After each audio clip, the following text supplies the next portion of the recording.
اعوذ باللہ من الشیطان الرجیم بسم اللہ الرحمن الرحیم وَلَقَدْ آتَيْنَا مُوسَى الْكِتَابَ وَقَفَّيْنَا مِن بَعْدِهِ بِالرُّسُلِ وَآتَيْنَا عِيسَى ابْنَ مَرْيَمَ الْبَيِّنَاتِ وَأَيَّدْنَاهُ بِرُوحِ الْقُدُسِ أَفَكُلَّمَا جَاءَكُمْ رَسُولٌ بِمَا لَا تَهْوَىٰ أَنفُسُكُمُ اسْتَكْبَرْتُمْ فَفَرِيقًا كَذَّبْتُمْ وَفَرِيقًا تَقْتُلُونَ۔ اس سے گزشتہ آیات کے اندر اللہ رب العزت نے بنی اسرائیل کے ساتھ کچھ وعدے کیے گئے ان کا ذکر فرمایا، اور یہاں پر ایک اس بات کی طرف اشارہ فرمایا کہ بنی اسرائیل کے لوگ یہ کہتے تھے کہ ہمارے جو دل ہیں ان کے اوپر غلاف ہیں، ہم اپنے مذہب کے اوپر پکے ہیں، ہم کسی اور طرف نہیں جاتے۔ تو اللہ تعالیٰ فرماتے ہیں کہ پیچھے ماضی کے اندر ان کے بڑوں نے کیا کیا، اس کے متعلق فرمایا کہ وَلَقَدْ آتَيْنَا مُوسَى الْكِتَابَ، جب ہم نے دی موسیٰ علیہ السلام کو کتاب یعنی تورات، وَقَفَّيْنَا مِن بَعْدِهِ بِالرُّسُلِ، اور ان کے بعد پے در پہ ہم نے پیغمبر بھیجے، رسول بھیجے، یعنی پے در پہ ایک جاتا تھا دوسرا رسول ان کی طرف آ جاتا تھا۔ تو یہ مطلب ہے اس آیت کا، وَآتَيْنَا عِيسَى ابْنَ مَرْيَمَ الْبَيِّنَاتِ، اور ہم نے دی مریم علیہ السلام کے بیٹے حضرت عیسیٰ علیہ السلام کو البینات، واضح نشانیاں، کھلی نشانیاں، وَأَيَّدْنَاهُ بِرُوحِ الْقُدُسِ، اور ان کی تائید کی گئی کس سے جی؟ جبرائیل علیہ السلام کے ذریعے، بروح القدس جبرائیل علیہ السلام کے لیے اللہ تعالیٰ نے قرآن مجید کے اندر یہ الفاظ استعمال کیے ہیں کہ جبرائیل علیہ السلام کے ذریعے ان کی اس لیے تائید کی گئی کہ جس وقت انہوں نے اعلان حق بلند کیا، کلمہ حق بلند کیا، تو ان کی قوم جو تھی ان کے مخالف ہو گئی، سارے کے سارے ان کی مخالف ہوئی، تو ان کی حفاظت کے لیے جبرائیل علیہ السلام ان کی تائید فرماتے تھے اور جبرائیل علیہ السلام ان کی حفاظت فرماتے تھے۔ أَفَكُلَّمَا جَاءَكُمْ رَسُولٌ بِمَا لَا تَهْوَىٰ أَنفُسُكُمُ اسْتَكْبَرْتُمْ، جب کوئی رسول ان کے پاس کوئی بات لے کر آتا جو ان کی مرضی کے خلاف ہوتی، جو ان کا نفس قبول نہ کرتا، تو یہ کیا کرتے جی؟ استکبرتم، اس کے تکبر کرتے، فَفَرِيقًا كَذَّبْتُمْ، اور بعض پیغمبروں کو، بعض ان کے پیغمبروں کی جماعت کو انہوں نے کیا کیا جی؟ فَفَرِيقًا كَذَّبْتُمْ، انہوں نے جھٹلایا، وَفَرِيقًا تَقْتُلُونَ، اور بعض کو کیا کیا جی؟ قتل کر دیا، جیسا کہ پیچھے بھی گزرا ہے، بہت سارے پیغمبروں کو انہوں نے قتل کیا، جیسا کہ حضرت یحییٰ علیہ السلام، اور اسی طریقے سے مشہور پیغمبروں بعد اسی طریقے سے کئی ایسے پیغمبر گزرے ہیں جن کو ان بنی اسرائیل نے قتل کیا ہے۔ تو یہاں پر یہ اللہ رب العزت فرماتے ہیں کہ تم نے ماضی کے اندر یہ کچھ کیا ہے، اور آگے فرمایا کہ وَقَالُوا قُلُوبُنَا غُلْفٌ، اور یہ کہتے ہیں کہ ہمارے دلوں کے اوپر غلاف ہے، ہمارے دلوں کے اوپر غلاف چڑھے ہوئے ہیں، جیسے قرآن مجید کے اوپر یا کسی کتاب کے اوپر غلاف ہوتا ہے۔ تو یہ کہتے تھے جس وقت اسلام کی دعوت ان کے پاس پہنچی، تو جس وقت یہ نبی علیہ السلام نے دعوت رکھی کہ تم دین کے اندر داخل ہو جاؤ، اسلام کے اندر داخل ہو جاؤ، تو کہنے لگے کہ ہمارے دلوں کے اوپر غلاف ہے اور کوئی چیز ہمارے دلوں کے اوپر نہیں آتی، جس دین کے اوپر ہم ہیں ہم اسی کے اوپر پکے ہیں۔ تو اللہ رب العزت کیا فرماتے ہیں کہ بل لعنہم اللہ بکفرہم، بلکہ ان کے دلوں کے اوپر غلاف نہیں ہے، اللہ رب العزت کی لعنت ہے ان کے اوپر، بکفرہم، ان کے کفر کی وجہ سے، یہ ان کے کفر کی وجہ سے ان کے اوپر لعنت ہے۔ فقلیلا ما یؤمنون، ان میں سے تھوڑے سے مسلمان ہوتے ہیں، تھوڑے سے مسلمان ہوتے ہیں، باقی کیا ہے جی؟ یہ اپنی ضد کے اوپر، اناء کے اوپر ڈٹے ہوئے ہیں، اور یہ سمجھتے ہیں کہ یہ پیغمبر حق ہیں، اور یہی وہی پیغمبر ہیں جس کو ہماری کتابوں کے اندر جس کا تذکرہ ہمیں ملا ہے کہ نبی آخر الزمان صلی اللہ علیہ وسلم آئیں گے، تو پہچانتے تھے، جیسے قرآن مجید کے اندر بھی ہے نا، یعرفون کما یعرفون ابناءہم، وہ پیغمبروں کو اس طریقے سے پہچانتے تھے جس طریقے اپنی اولاد کو پہچانتے تھے، لیکن اس کے باوجود ضد کے اوپر کھڑے ہوئے ہیں۔ اور وَلَمَّا جَاءَهُمْ كِتَابٌ مِّنْ عِندِ اللَّهِ، اور جب ان کے پاس کتاب آ گئی اللہ رب العزت کی طرف سے، یعنی قرآن مجید، مصدق لما معہم، اور اس چیز کی وہ تصدیق کرتی ہے، قرآن مجید کتاب وہ اس چیز کی تصدیق کرتی ہے جو ان کے پاس موجود ہے، یعنی ان کے پاس تورات ہے تو اس کی بھی تصدیق کرتی ہے کہ وہ حق کتاب تھی، اللہ رب العزت کی طرف سے آئی تھی۔ وَكَانُوا مِن قَبْلُ يَسْتَفْتِحُونَ عَلَى الَّذِينَ كَفَرُوا،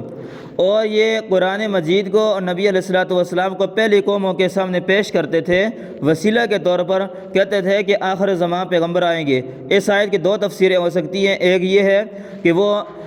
آخر زمان پیغمبر صلی اللہ علیہ وسلم کے وسیلے سے دعا مانگا کرتے تھے جب ان کا بت پرستوں کے ساتھ یا کسی اور کے ساتھ،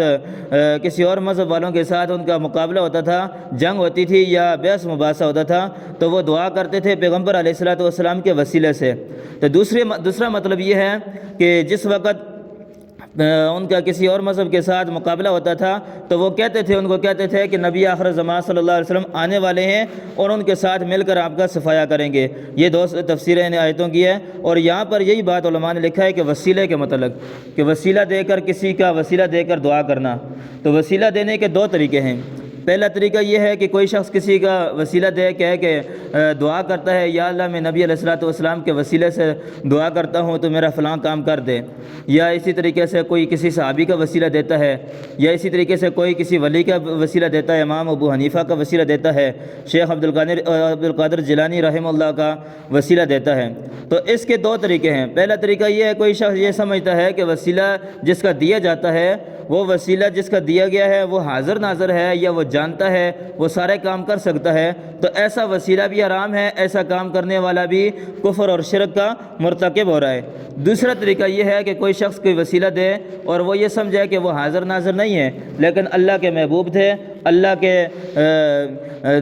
رب العزت کے احکامات کو ماننے والے تھے، ولی تھے، پیغمبر تھے یا صحابی تھے، میں ان کی وجہ سے یہ وسیلہ دے رہا ہوں کہ اللہ رب العزت نے جو رحمت ان کے اوپر دی تھی، ان رحمت کے واسطے میرے اوپر بھی میری دعا بھی قبول کریجیے، میرے اوپر بھی رحمت برسا دیجیے۔ تو یہ دعا، یہ وسیلہ جائز ہوگا۔ جو پہلا وسیلہ ہے جس کو حاضر ناظر سمجھ کر یا کسی کو عالم الغیب سمجھ کر وسیلہ دینا، یہ ناجائز ہے۔ اور آگے فرمایا کہ جس وقت یہ پہلے تو وسیلہ دیا کرتے تھے، یہ پہلے کہا کرتے تھے کہ آخر زمان پیغمبر صلی اللہ علیہ وسلم آئیں گے، فلما جاءہم ما عرفوا کفروا بہ، بس جب آگے جن کو یہ جانتے تھے، یعنی نبی علیہ السلام ان کے پاس آئے اور ان کو دعوت دی، کفروا بہ، تو انہوں نے کیا کیا جی؟ انکار کر دیا، انکار کیا کہ نبی اس سے پہلے جو حضرت عیسیٰ علیہ السلام تک پیغمبر آئے ہیں وہ سارے کے سارے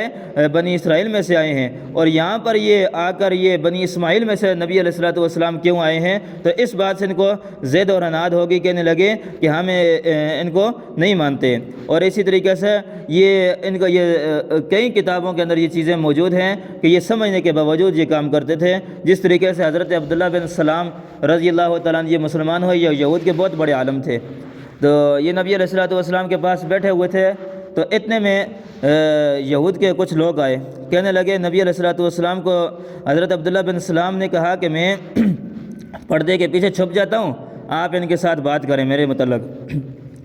حضرت عبداللہ بن سلام رضی اللہ تعالیٰ عنہ پردے کے پیچھے چھپ گئے، اور نبی علیہ السلام نے حضرت عبداللہ بن سلام کے متعلق ان یہودیوں سے پوچھا کہ وہ آپ میں سے کیسا بندہ ہے؟ تو وہ کہنے لگے کہ بہت اچھا آدمی ہے، شریف باپ کا شریف بیٹا ہے، اور اسی طریقے سے بڑے عالم کا بڑا عالم بیٹا ہے، ہمارا رہبر ہے، متقی ہے، پرہیزگار ہے۔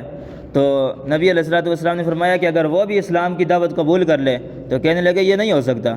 تو جس وقت یہ بات کہی تو حضرت عبداللہ بن سلام رضی اللہ تعالیٰ عنہ پردے سے باہر نکلے اور کہنے لگے اشہد اللہ الہ الا اللہ و اشہد ان محمد عبدہ و رسولہ، یہ الفاظ کہے کہ میں نبی علیہ السلام پر ایمان لا چکا ہوں۔ تو وہ کہنے لگے یہ تو بڑا شرارتی آدمی ہے، یہ تو بڑا شرارتی باپ کا شرارتی بیٹا ہے، یہ تو بڑا جاہل باپ کا جاہل بیٹا ہے۔ اس طریقے کے الفاظ چند منٹ پہلے وہی زبان، وہی انسان، وہی لوگ جو حضرت عبداللہ بن سلام کے بارے میں کیا رویہ کہہ رہے ہیں کہ وہ بہت اچھا آدمی ہے، شریف باپ کا شریف بیٹا ہے، لیکن وہ تھوڑی دیر کے بعد جس وقت انہوں نے اسلام قبول کیا تو کہنے لگے یہ تو بہت بڑا شرارتی ہے۔ تو اس طریقے کی ان کی ضد ہوتی تھی۔ فلعنۃ اللہ علی الکافرین، اللہ تعالیٰ کی لعنت ہے کافروں پر۔ بئس ما اشتروا بہ انفسہم، تو انہوں نے بری چیز خریدی، اچھی چیز خریدی نہیں اپنی نفسوں کے لیے۔ ان یکفروا بما انزل اللہ، ان یکفروا بما انزل اللہ بغیا بینہم، اور وہ انکار کرتے ہیں اس چیز کا جو اللہ رب العزت نے نازل کی، اور سرکشی کرتے ہیں۔ ان ینزل اللہ من فضلہ علی من یشاء من عبادہ، اللہ تعالیٰ جیسے چاہتا ہے اپنے بندوں میں سے اپنا فضل اس کے اوپر نازل کرتا ہے۔ فباؤوا بغضب علی غضب، اور یہ لوٹے اللہ رب العزت کا غضب پر غضب لے کر۔ پہلے تو حضرت موسیٰ علیہ السلام اور ان کے